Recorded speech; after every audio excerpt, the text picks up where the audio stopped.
Hello friends, स्वागत है आपका टारगेट विद रंजू 2.0 में। फ्रेंड्स, आज हम पढ़ रहे हैं खान सर का पॉकेट जीके। यह बुक जो है अलग अलग कॉम्पिटिटिव एग्ज़ाम के लिए बहुत ही इम्पॉर्टेंट है, तो आप इसे ध्यान से पढ़िए। आज हम हिस्ट्री का पहला चैप्टर स्टार्ट कर रहे हैं, प्राचीन भारतीय इतिहास के स्रोत।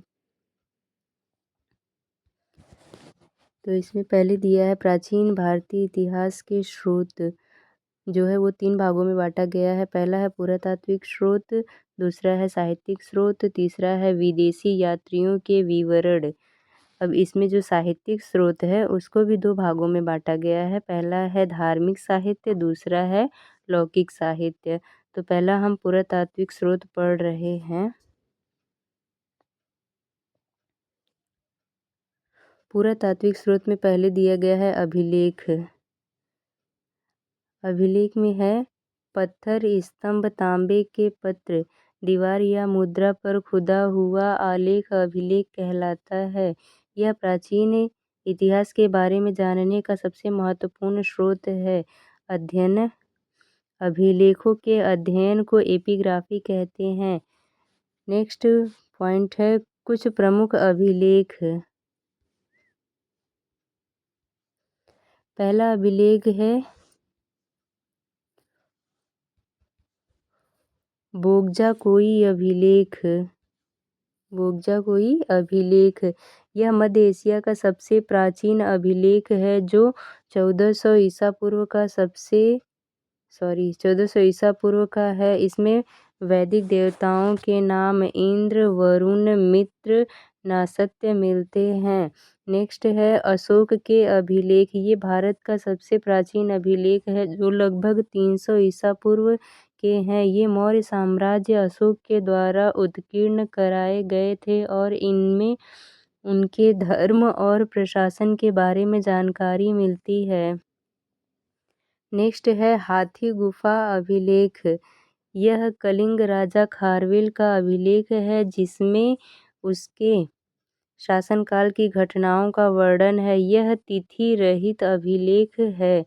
नेक्स्ट है गरुड़ स्तंभ लेख या बेसनगर विदिशा लेख। यह यवन राजदूत हेलिओडोरस का अभिलेख है, जिसमें भागवत धर्म के बारे में जानकारी मिलती है। नेक्स्ट पॉइंट है सोहगौर अभिलेख। इसमें दुर्भिक्ष अर्थात अकाल शब्द का सर्वप्रथम उल्लेख मिलता है।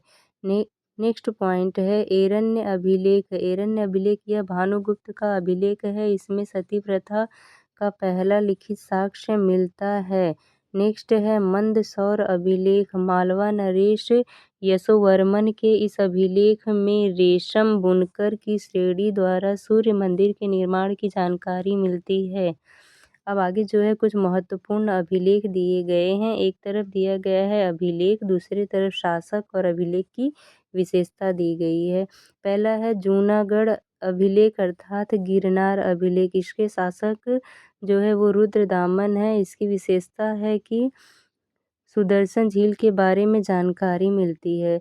तो क्वेश्चन पूछ सकता है कि सुदर्शन झील के बारे में जानकारी कहाँ से मिलती है, तो जूनागढ़ अभिलेख अर्थात गिरनार अभिलेख से मिलती है। सेकंड पॉइंट है नासिक अभिलेख। यह गौतमीपुत्र सातकर्णीय एवं सातवाहनों की उपलब्धियों का इसमें वर्णन किया गया है। नेक्स्ट पॉइंट है प्रयाग स्तंभ अभिलेख।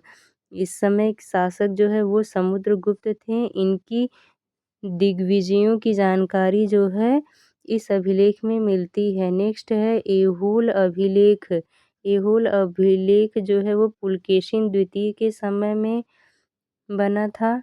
उसके बाद आता है ग्वालियर अभिलेख। ग्वालियर अभिलेख गुर्जर प्रतिहार वंश के इतिहास के बारे में जानकारी बताता है। नेक्स्ट है भीतरी एवं जूनागढ़ अभिलेख। इसमें जो शासक काल थे स्कंदगुप्त। इसमें हुड़ों पर विजय का विवरण बताया गया है। नेक्स्ट है देवपाड़ा अभिलेख। देवपाड़ा अभिलेख में इसकी विशेषता है बंगाल शासक विजयसेन के बारे में बताया गया है। नेक्स्ट है बांसखेड़ा और मधुबन अभिलेख। इसमें हर्षवर्धन की उपलब्धियों पर प्रकाश डाला गया है। नेक्स्ट है बालाघाट अभिलेख, इसमें सातवाहनों की उपलब्धियों का वर्णन किया गया है। नेक्स्ट है अयोध्या अभिलेख, इसमें शुंगों की उपलब्धियों का वर्णन किया गया है। नेक्स्ट है भरहुत अभिलेख, इसमें शुंग नरेड़ शब्द खुदे होने से शुंगों द्वारा निर्मित है। नेक्स्ट पॉइंट है अन्य महत्वपूर्ण तथ्य, भारतीय पुरातत्व विभाग, इसमें विभागों की स्थापना 1861 में सर एलेक्जेंडर कनिंघम द्वारा की गई। नेक्स्ट पॉइंट है राष्ट्रीय अभिलेखागार, जहां दस्तावेजों और पांडुलिपियों को रखा जाता है, यह दिल्ली में 1920 के दशक में स्थापित किया गया था। नेक्स्ट क्वेश्चन है अन्य संग्रहालय। 1814 में रेडिएंट म्यूजियम कलकत्ता की स्थापना हुई। 1851 में गवर्नमेंट म्यूजियम मद्रास की स्थापना हुई और दिल्ली में 1955 में राष्ट्रीय संग्रहालय की नींव रखी गई थी। थॉमसन ने कोपेनहेगन संग्रहालय की सामग्री की त्रियुगीन अर्थात पाषाण, कांस्य एवं लौह विभाजन किया।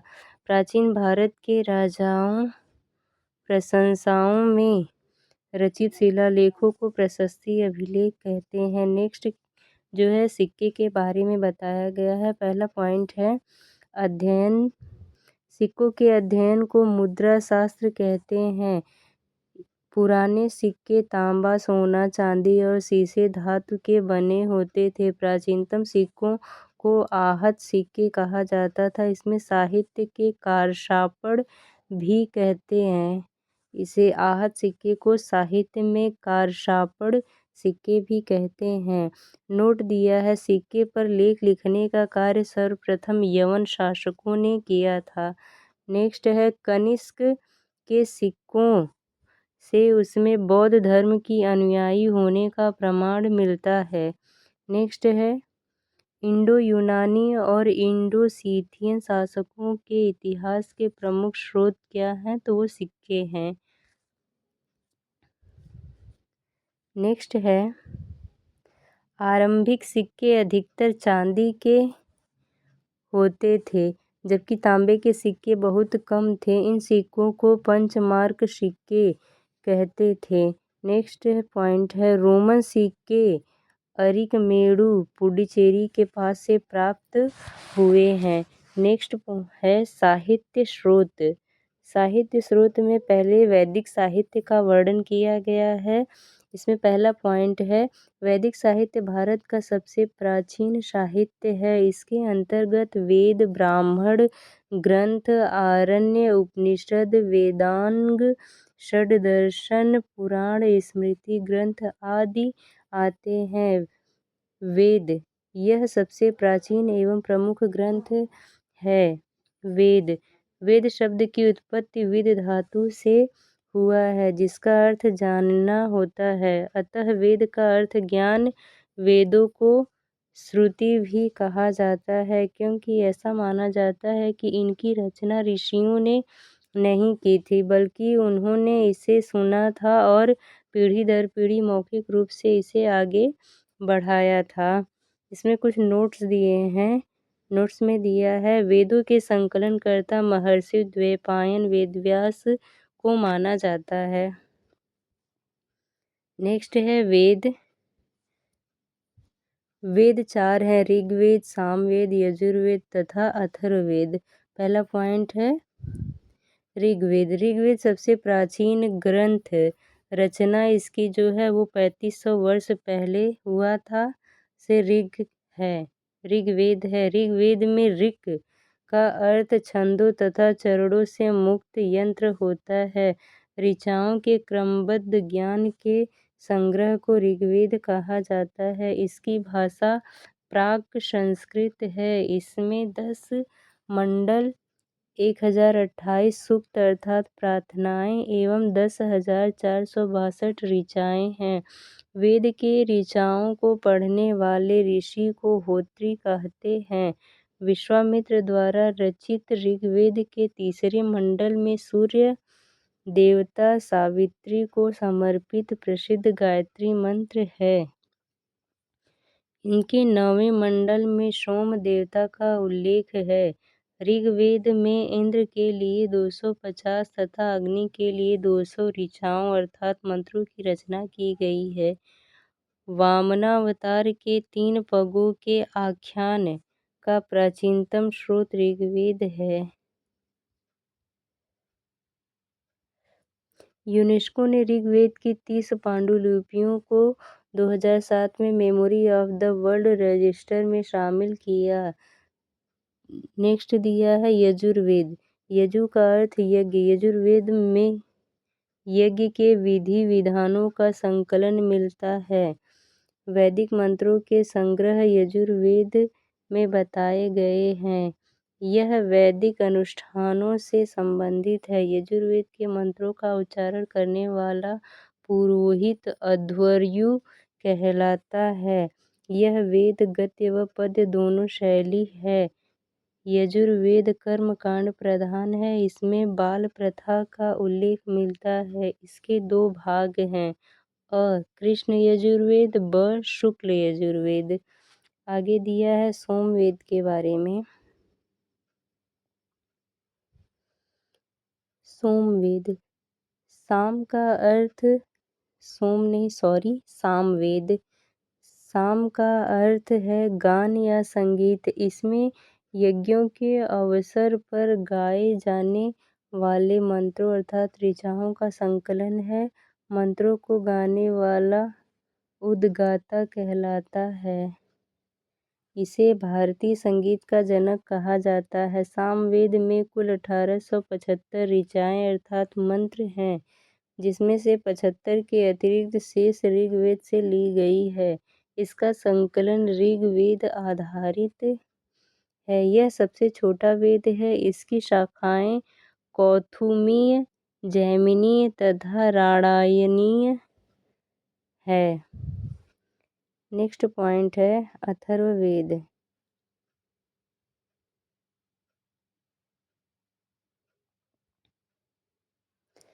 अथर्ववेद, अथर्वा नामक ऋषि इसके प्रथम दृष्टा हैं। इन्हीं के नाम पर इसे अथर्ववेद कहा गया है। इसके दूसरे दृष्टा रचित आगीरस ऋषि थे। इन्हें अथर्वागीरस वेद भी कहा जाता है। इसे भैषज वेद भी कहा जाता है। इस वेद में सर्वप्रथम सती प्रथा का उल्लेख किया गया है। इनकी रचना सबसे अंत में हुई। इसमें कुल 20 कांड, 731 सूक्त एवं 5987 मंत्र हैं। इसमें लगभग 1200 मंत्र ऋग्वेद से उद्धृत हैं। इनकी मूल लिपि ब्राह्मी है। यह भौतिकवादी वेद है। इसमें सामान्य मनुष्यों के विचारों तथा अंधविश्वासों तथा जादू टोने टोटके का उल्लेख किया गया है।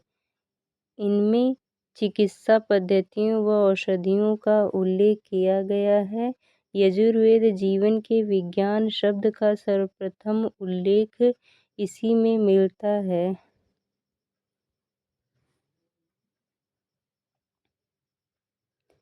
नेक्स्ट पॉइंट दिया है, इस वेद में आर्य एवं अनार्य सभ्यता एवं संस्कृति का प्रभाव दिखाई देता है। अथर्ववेद में परिदीक्षित को कुरुओं का राजा कहा गया है।